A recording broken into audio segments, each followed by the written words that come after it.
샬롬. 5월 30일 월요일 하나님 나라를 시작하는 말씀 묵상 시간입니다.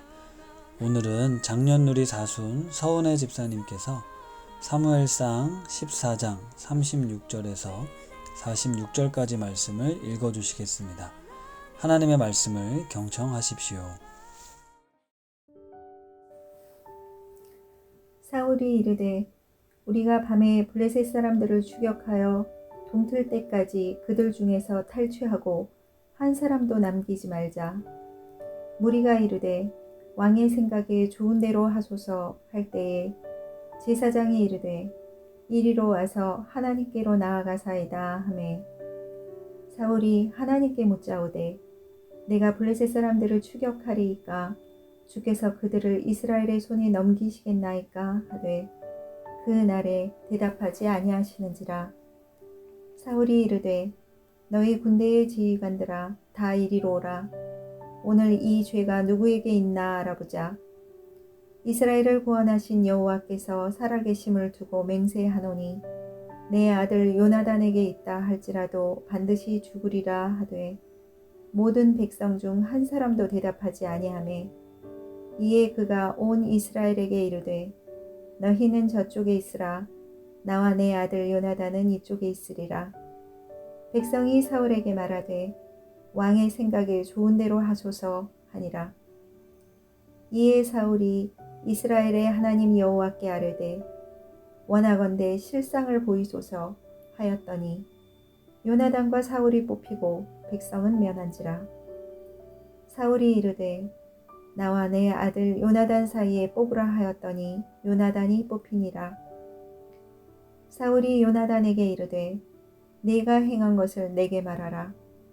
요나단이 말하여 이르되 내가 다만 내 손에 가진 지팡이 끝으로 꿀을 조금 맛보았을 뿐이오나 내가 죽을 수밖에 없나이다.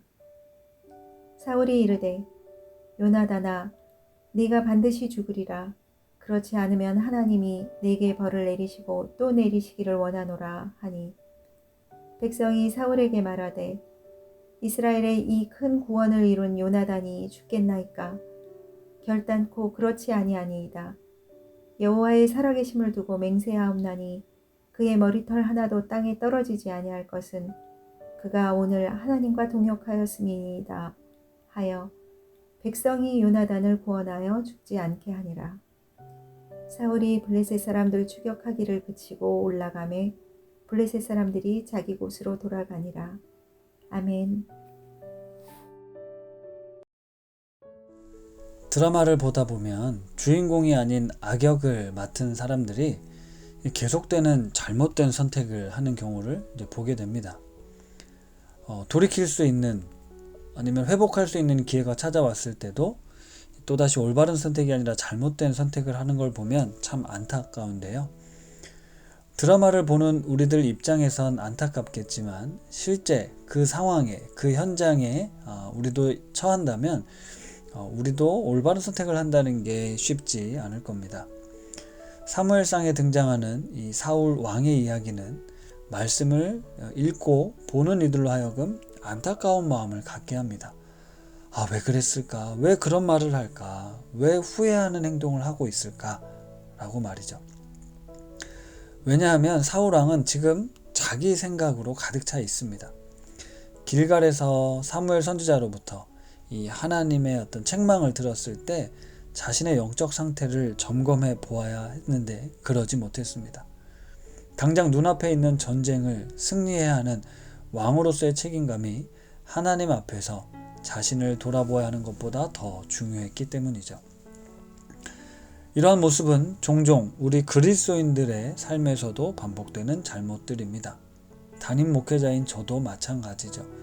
당장 눈앞에 있는 문제나 사역들, 해결해야 될 일들을 따라가다 보면 자신을 하나님 앞에 돌아보지 못하고 자신의 생각에 갇혀서 잘못된 선택이나 실수들을 하곤 합니다. 오늘 본문 앞부분에는 이 사울의 아들이었던 요나단의 용기 있는 행동이 이스라엘이 블레셋을 이길 수 있게 하는 장면이 나옵니다. 그러던 중에 이 싸움으로 지쳐 있었던 이스라엘 군인들에게 사울이 왕으로서 엄하게 명령을 하죠. 적군을 다 물리치기 전까진 어떤 음식도 먹을 수 없다. 이 왕의 명령에 사람들은 두려워하며 순종합니다. 하지만 그 사실을 듣지 못한 요나단은 숲속에서 있었던 꿀을 찍어 먹게 되죠. 왕의 명령을 알고 있었던 사람들은 이 요나단의 행동에 대해 심히 걱정하고 그 이야기를 들려줍니다. 그 이야기를 들은 요나단은 이 아버지께서 왜 이런 명령을 내리셨는지 너무나 아쉬워하죠. 그럼에도 불구하고 이스라엘은 이 블레셋과의 전투에서 큰 승리를 거두었습니다. 그런데 문제가 생겼습니다. 전투 후에 그들이 빼앗은 양과 소와 송아지들을 잡아 핏째 잡아먹는 끔찍한 인간의 참혹한 본성을 드러내는 장면이 나오는 것이죠. 이 장면을 본 사울왕은 너무나 놀라 군인들이 더 이상 죄를 짓지 않도록 조치를 취하면서 여호와께 제단을 쌓았다라는 장면이 오늘 본문의 앞부분입니다. 사울왕은 이렇게 여호와 앞에 제단을 쌓기는 했지만 여전히 자신의 생각대로 급하게 움직입니다. 블레셋을 진멸하기 위해 계속해서 싸우자고 백성들을 독려하고 백성들 역시 사울왕의 뜻대로 하자고 응답하죠. 하지만 옆에 있던 제사장이 하나님께 나아가 블레셋을 추격해도 되는지 묻자고 제안을 합니다. 다행히 사울은 제사장의 제안을 들었고 하나님께 물었지만 하나님께선 응답하지 않으셨습니다. 그 의미는 거절입니다.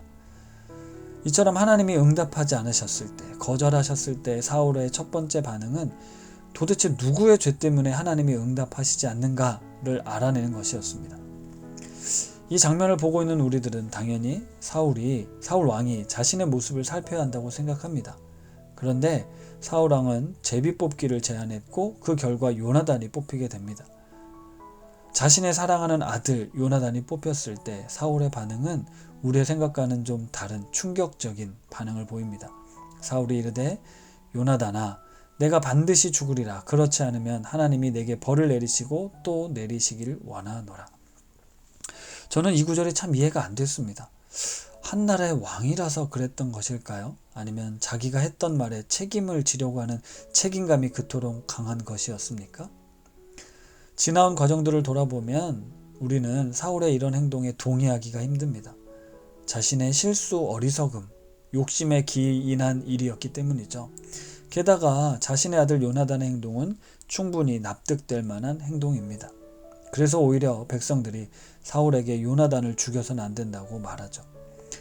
사울왕은 이 과정을 통해 자신 안에 있었던 교만과 욕심과 그 백성들을 어떤 이 전쟁의 승리를 위한 도구로 사용하려는 그 어리석음, 심지어 자신의 아들까지도 나의 경솔함으로 인해 죽음의 위기에 빠지게 되었다는 걸 후회하며 돌이켰으면 얼마나 좋았을까 싶습니다.